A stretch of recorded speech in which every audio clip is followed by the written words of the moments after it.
আজ রান্না করব একটা নতুন জিনিস। নতুন ঠিক নয়, গ্রামের দিকে খুবই প্রচলিত আছে, এখন শহরেও। আমাদের পুকুরেই হয়েছিল প্রচুর ছোলা কচু। মা তুলে এনেছে, তো আজকে সেটাই রান্না করব, একদম টাটকা টাটকা ছোলা কচু। এই কচুটা খেতে খুব ভালো লাগে, আজকে আমি ডাঁটাটাই রান্না করব। এত মোটা মোটা এত সুন্দর হয়েছে, দেখলেই লোভ লেগে যায়। মানে আমরা যারা গ্রামে থাকি আর যারা এইসব খেতে পছন্দ করি, তাদের কাছে এটা খুবই লোভনীয় ব্যাপার। তো মা সকাল সকাল তুলে নিয়ে এসে কাটতে বসে গেছে। পিস পিস করে রেখে দিতে হবে, তারপরে সুন্দর করে ধুয়ে নিতে হবে।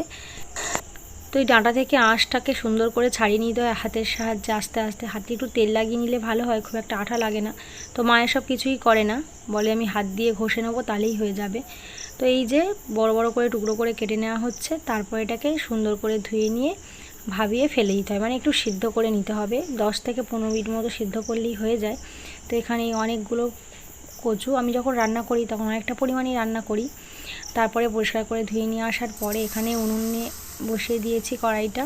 জল দিয়ে দেবো অল্প, দিয়েই ধুয়ে রাখা কচুর ডাঁটাগুলো দিয়ে দেবো, আর একটু লবণ দিয়ে দেবো, আর অল্প একটু হলুদ দিয়ে এই যে লবণটাও দিয়ে দিলাম। আর গলা ধরার কোনো চান্স নেই, কারণ ছোলা কচু খুবই মিষ্টি কচু, গলা ধরার কোনো চান্স নেই। তবু যারা মনে করবে যে কিনে রান্না করবে, তারা জানে না কচুটা কেমন, সেক্ষেত্রে একটু লেবুর রস বা 2-1 গাঁট তেঁতুল দিয়ে দিলেই হয়ে যায়। আমি সব কিছুই দিইনি, কারণ আমাদের পুকুরের কচু তো আমি বারবারই রান্না করেছি, খেয়েছি, কোনো রকম সমস্যাই হয় না।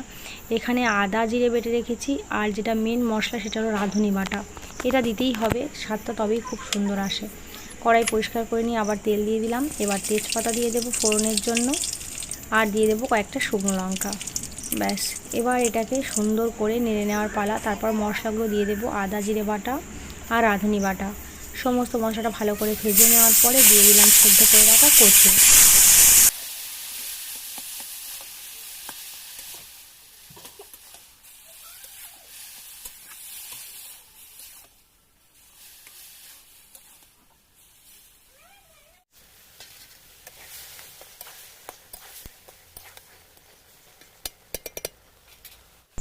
এবার শুধু ঘন ঘন নেড়ে নেওয়ার পালা। জালটাকে ঠিক রেখে সারাক্ষণই এভাবে নাড়তে হবে, নাহলে নিচেটা বসে যাবে।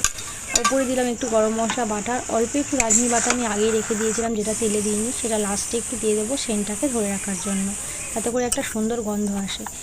অল্প জাল দিয়ে দিয়ে নাড়তে নাড়তে একদম এরকম শুকনো হয়ে যাবে। শুকনো হয়ে যাবে, সেই পর্যায়ে নামিয়ে নিতে হবে। এই যে একদম শুকিয়ে গেছে, তাও আমি আগুনে একটু বসিয়ে রেখেছি, যতটা এর রসটুকু মেরে নেওয়া যায়। তবে এই যে সমস্ত রসটাই কমে গিয়েছে, একদম শুকনো শুকনো হয়ে গেছে। তো একটা প্লেটে আমি নামিয়ে নিয়েছি। গরম ভাতের সাথে খেতে কিন্তু দারুণ লাগে। দুপুরে গরম গরম ভাতের সাথে একদম জমে যাওয়া একটা রেসিপি।